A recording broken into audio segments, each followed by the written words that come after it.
I came to HIC 31 years ago as a member organization dealing with racial discrimination in various parts of the world. And since HIC was founded on a global process, at a global process in Vancouver in 1976, and deals with the principles of human rights and particularly the human right to adequate housing, it was a natural home for me personally because I was looking for organizations that could address the question of house demolitions and land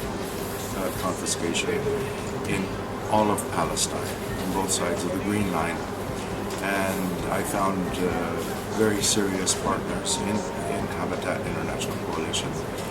And in the process, I found other partners that in 1991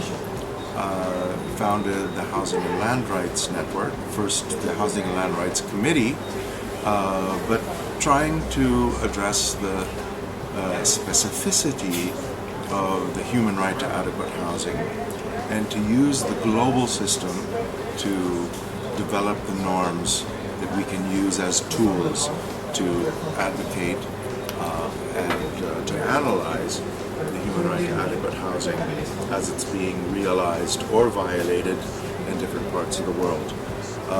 So it's that process that brought me to Habitat International Coalition because of its global vision and its the global vision that actually unites us all. It really is a question of universality of the human right to adequate housing that makes us one. Housing and Land Rights Network seeks to build the capacity of members of HIC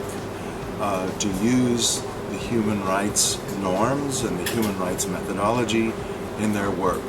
whether that work is policy analysis or defending social production of habitat and housing, of resisting evictions, defending people under foreign occupation, and all of the big issues, the big global issues that the new HIC in 1987 decided to address.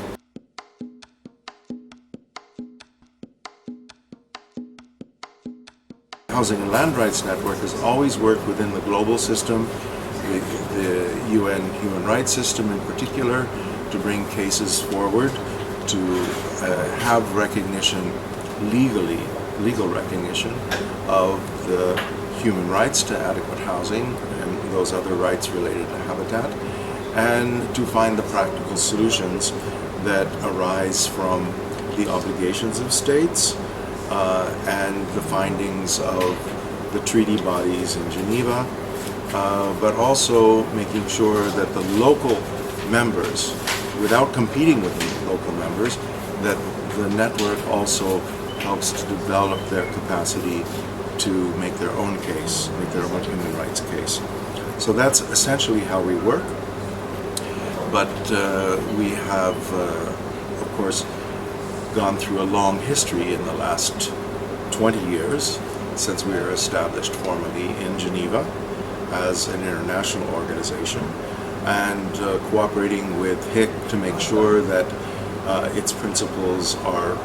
always represented in the international system.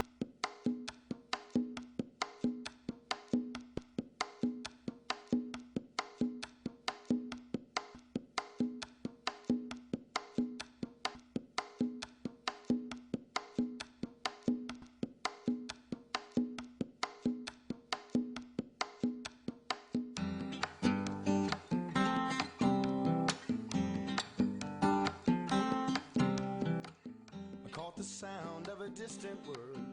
on the pale white wings of a frigate bird.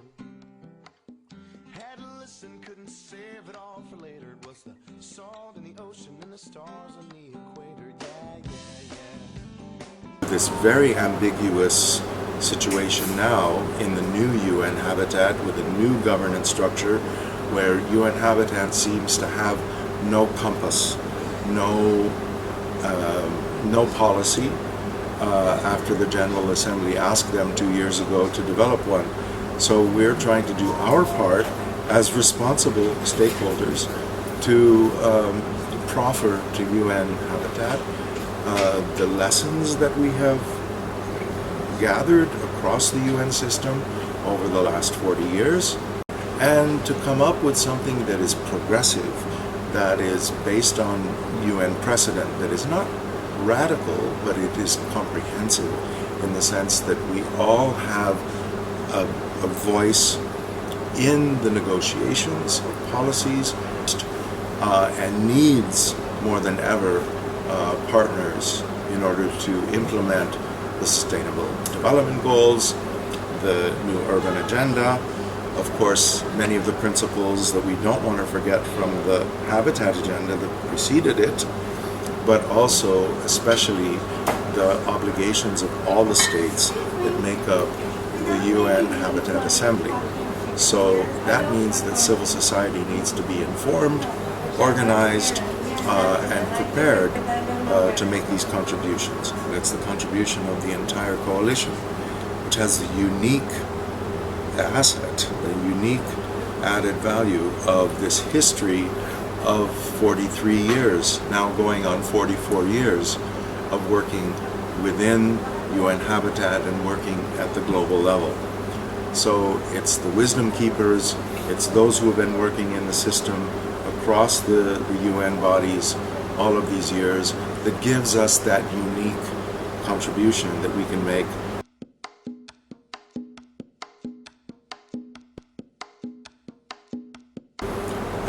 We're calling for the reconstitution of these moral, normative, and binding human rights criteria as a sort of a framework for our engagement with UN Habitat, and that we as stakeholders, whether civil society, local governments and authorities, or private sector, would meet on a more or less equal basis with the executive board at least once every year, where the members of the executive board have the right to vote, but we would have the right as civil society partners to organize our inputs as part of the negotiation process on policy matters, and that we would also join with the UN Habitat Assembly every 4 years to review the performance of states in their, that is the implementation of their commitments, not necessarily obligations, but their commitments under the New Urban Agenda, which is the special task of the UN Habitat Assembly every 4 years. So this would be the mechanism by which we advocate civil society engaging with other partners in a very collaborative way, but to have that standing in the executive board once a year that forms what we're calling the Habitat Stakeholder Advisory Board, that is the combination of the stakeholders and the executive board, so that we can have a real substantive dialogue in the interests of all the principles that we have agreed upon in the New Urban Agenda, including, of course, the obligations of states under human rights treaty law.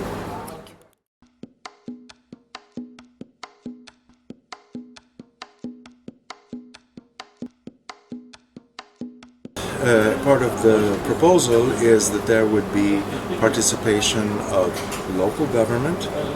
civil society, and also the private sector under an umbrella of a common normative framework, which is the obligations of states for human rights, implementing human rights under the New Urban Agenda, but also to have the autonomy to organize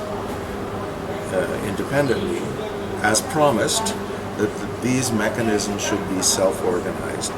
It also means, very practically speaking, that were calling for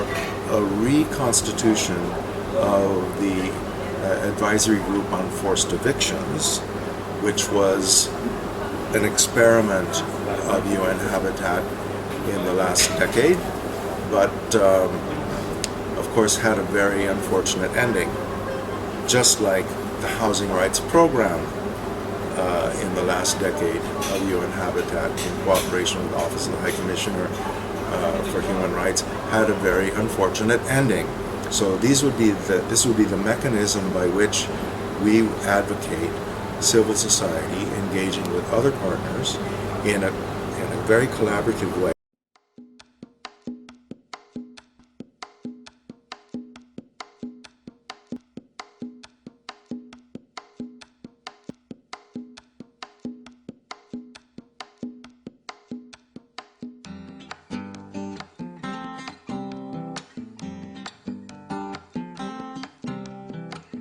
Caught the sound of a distant word